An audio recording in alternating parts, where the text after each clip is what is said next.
तो हम समझ रहे थे कि सिमेट्रिक डिवीजन क्या है।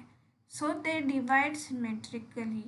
और जो हमने देखा कि सेल्स बनेंगे वो आइडेंटिकल होंगे पेरेंट से और एक दूसरे से, है ना, पेरेंट से भी और एक दूसरे से, और ये फर्दर प्रोसेस चलता रहेगा। They have the same potential, identical होंगे मतलब उनके पास जो भी पावर होंगी, पोटेंशियल होगा वो सेम होगा। This is why we said stem cells in early embryo remain the same and they are identical. तो ये एक जो सिमेट्रिक सेल डिवीजन है डेवलपमेंट की एट द बिगिनिंग, तो वो उनको यूनिक बनाती है। तो सिमेट्रिक सेल डिवीजन, इसका एक डायग्राम भी देख लेते हैं। तो ये हो गया कि ये एक सेल बन गई, तो इससे ये दोनों आइडेंटिकल है इससे। अब ये दोनों डिवाइड करेंगे, ये दोनों डिवाइड करने के बाद जो सेल बन रहा है ये भी इससे आइडेंटिकल है, ये और इससे आइडेंटिकल है, तो मतलब ये इससे आइडेंटिकल है और ये भी इससे आइडेंटिकल है। ओके, सो अब जो ब्लास्टोसिस्ट फॉर्मेशन हो रहा है, जो फोर सेल स्टेज के बाद ब्लास्टोसिस्ट फॉर्म हो रहा है, एंड गैस्ट्रुलेशन जो स्टेज है, the stem cell start to divide asymmetrically किसके बाद, ब्लास्टोसिस्ट बनने के बाद और गैस्ट्रुलेशन के बाद। When the stem cells divide they give rise to two cells. अब असिमेट्रिक डिवीजन क्या होता है कि ये यहाँ देखते हैं, पहले असिमेट्रिक सेल डिवीजन देख लेंगे।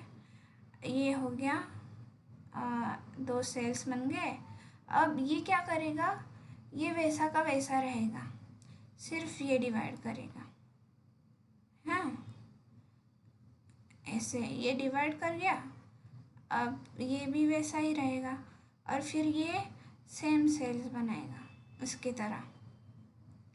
ये दो टाइप्स में डिवाइड नहीं होगा, सिर्फ ये जो है ना ये डिवाइड करता रहेगा। तो ये आइडेंटिकल तो नहीं सेल्स बना रहा है ना, एक अलग सेल बन रही है, एक अलग सेल बन गई, तो ये हो गया असिमेट्रिक सेल डिवीजन।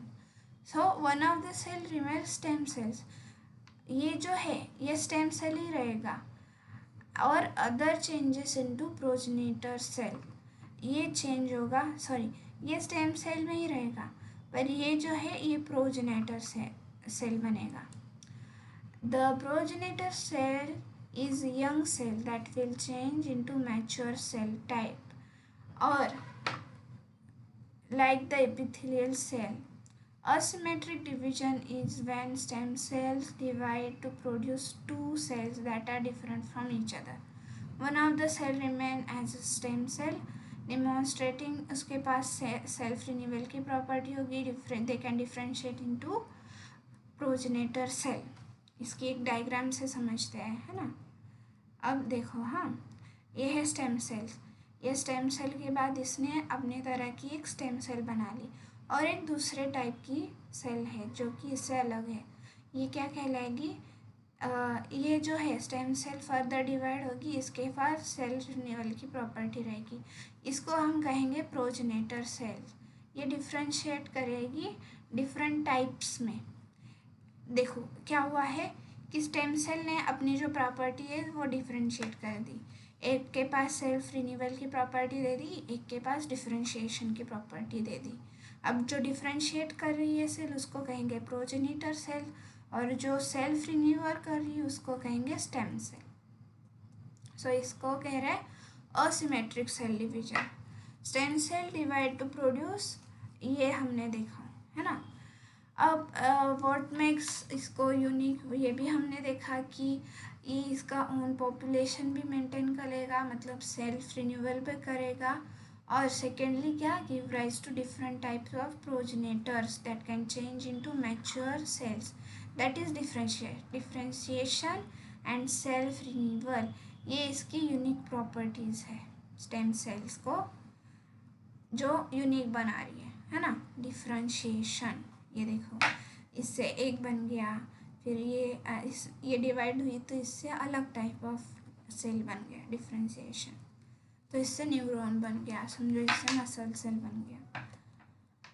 सो अब ये क्या है कि ये डायग्राम हमें क्या एक्सप्लेन कर रहा है कि डेवलपमेंट स्टेज जो हमने पहले देखा टोटिपोटेंसी, ये जो 4 सेल स्टेज है उस तक क्या कहेंगे हम कि सेल्स जो बन रहे हैं वो टोटिपोटेंट है, वो ऑल पॉसिबल सेल टाइप्स में डिवाइड होंगे। पर उसके बाद जो असिमेट्रिक डिवीजन होगा, किसके बाद, ब्लास्टोसिस्ट के बाद और गैस्ट्रुलेशन के बाद जो असिमेट्रिक डिवीजन होगा उससे प्लूरिपोटेंट स्टेम सेल्स बनेंगे। अब ये टोटिपोटेंट स्टेम सेल्स क्या है, this can form embryo and placenta, है ना। प्लूरिपोटेंट स्टेम सेल्स क्या है, they can just form only embryo. ये ऑल पॉसिबल सेल टाइप्स, ये ऑलमोस्ट पॉसिबल सेल टाइप्स में डिफ्रेंशिएट होगा। सो प्लूरिपोटेंट फिर बाद में ये इनको हम कल्चर कर रहे हैं, फिर मल्टीपोटेंट स्टेम सेल्स बनेंगे, है ना। तो embryonic stem sales inside the blastocyst purple can generate every cell in the body except placenta and extra embryonic tissue। ये जो इनर सेल मास है ब्लास्टोसिस्ट में, इनर सेल मास है ना, ICM लिखती हूँ मैं इसको। तो इससे जो ऑल टाइप्स ऑफ सेल बनेंगे इन द बॉडी, पर ये क्या नहीं बनाएगा placenta and extra embryonic tissue, ये नहीं बना सकते pluripotent cells. So because they can differentiate into all 200 plus cell types in body, but they do not form the placenta. Okay, so आगे बढ़ते हैं। स्टेम सेल्स और tissue specific stem cells have adult stem cells or tissue specific stem cells have restricted cell lineages.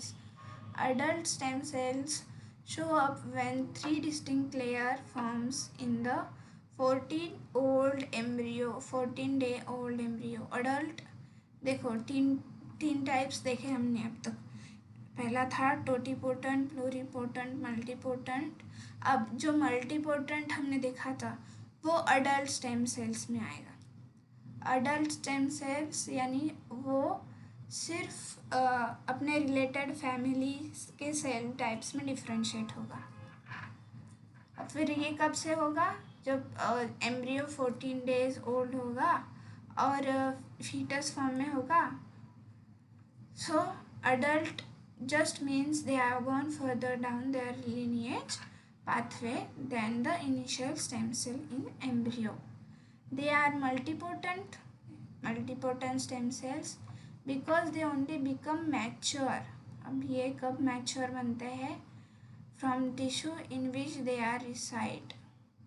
मतलब अगर समझो muscle cell है, muscle cell में ये रहेंगे, ये मल्टीपोटेंट रहेगा, ये सिर्फ मसल सेल में ही रहेगा, ये ना तो हार्ट सेल में रहेगा ना तो बोन सेल में रहेगा। तो ये उसकी रिलेटेड फैमिलीज़ में ही सिर्फ डिफ्रेंशिएट होगा। फॉर एग्जांपल आरबीसी, प्लेटलेट्स, बस। adult stem cells present throughout your life and replace fully mature yet damaged and dying cells। ये इनके पास जो सेल्फ रिन्यूइंग की प्रॉपर्टी होती है वो बहुत कम अमाउंट में होती है। During in vitro fertilization there is widely practice procedure called pre implantation genetic diagnosis where one. हाँ, अब ये अलग कॉन्सेप्ट है देखना कि हम जब इन विट्रो फर्टिलाइजेशन करते हैं तब हम क्या करते हैं कि एक प्रोसीजर है प्री इम्प्लांटेशन जेनेटिक डायग्नोसिस। यहाँ पे हम क्या करते हैं कि जो एम्ब्रियो है, जो जाइगोट फॉर्म हुआ है, उसका हम एक तो सेक्स देखेंगे कि क्या है, मेल है फीमेल है, और उसके जो जेनेटिक उसमें कुछ जेनेटिक डिफेक्ट्स तो नहीं है, ये सारी चीज़ें हम उसमें देख सकते हैं। उसको कहते हैं प्री इम्प्लांटेशन जेनेटिक डायग्नोसिस। यहाँ पे हम जो 8 सेल एम्ब्रियो होगा वो रिमूव कर, उससे डीएनए रिमूव करेंगे और उसको एग्जामिन करेंगे। सो एक्स क्रोमोसोम होगा तो वो गर्ल होगी, वाई क्रोमोसोम होगा तो वो बॉय होगा, और जेनेटिक डिसीजेस भी हम आइडेंटिफाई कर सकते हैं। और इससे कोई एम्ब्रियो का हानि या उसको कोई तकलीफ़ नहीं होती है। और इससे साइंटिस्ट क्या कर रहे हैं कि इसको ज़्यादा से ज़्यादा हम मतलब यूज़ में ला सके, ऐसा उनका प्रयास है to create stem cell line. क्यों? तो एक हम स्टेम सेल लाइन बना सके from single totipotent cell without destroying the embryo, whole embryo, है ना। 8 स्टेज से हम डीएनए निकाल रहे हैं, मतलब सिंगल सेल से हम टोटिपोटेंट सेल की एक सेल लाइन पूरी की पूरी बना सकें without disturbing the embryo. So अब स्टेम सेल्स का क्लासिफिकेशन है on the basis of their source. अब जो एम्ब्रियोनिक सोर्स क्या है, तो पहला है embryonic stem cells. This are isolated from inner cell mass, जो हमने पिछले वाली डायग्राम देखा ICM ऑफ ब्लास्टोसिस्ट। ब्लास्टोसिस्ट क्या होता है, 4 to 5 days ओल्ड होता है प्री इम्प्लांटेशन। इसी से तो हमने वो प्री इम्प्लांटेशन जेनेटिक डायग्नोसिस किया है ना। So they are pluripotent stem cells. ये प्लूरिपोटेंट होते हैं, कौन से? Embryonic stem cells, because they can differentiate into all 200+ cell types, but they cannot form the placenta and extra embryonic tissues. So ये रहा fertilized egg few cell, ये blastocyst, ये हो गया ICM, और ये इसको हमने निकाल लिया। पर ये क्या है, पूरा का पूरा हमने निकाला है, तो इससे हम एक सेल टोटिपोटेंट सेल लाइन बना सकते हैं? नहीं बना सकते, क्योंकि ये क्या है, प्लूरिपोटेंट स्टेम सेल्स है। हमें अगर टोटिपोटेंट स्टेम सेल्स चाहिए भी ना, तो हम ये ब्लास्टोसिस्ट और ये जो फ्यूज सेल्ड एम्ब्रियो है, इनके बीच का हमें ये चाहिए adult stem cells. Second type is adult stem cells. These are undifferentiated and usually multipotent, found throughout the body after embryonic development, multiply by cell division to replenish dying cells and regenerate damaged tissue. तो ये क्या करते हैं, किसको replace करेंगे?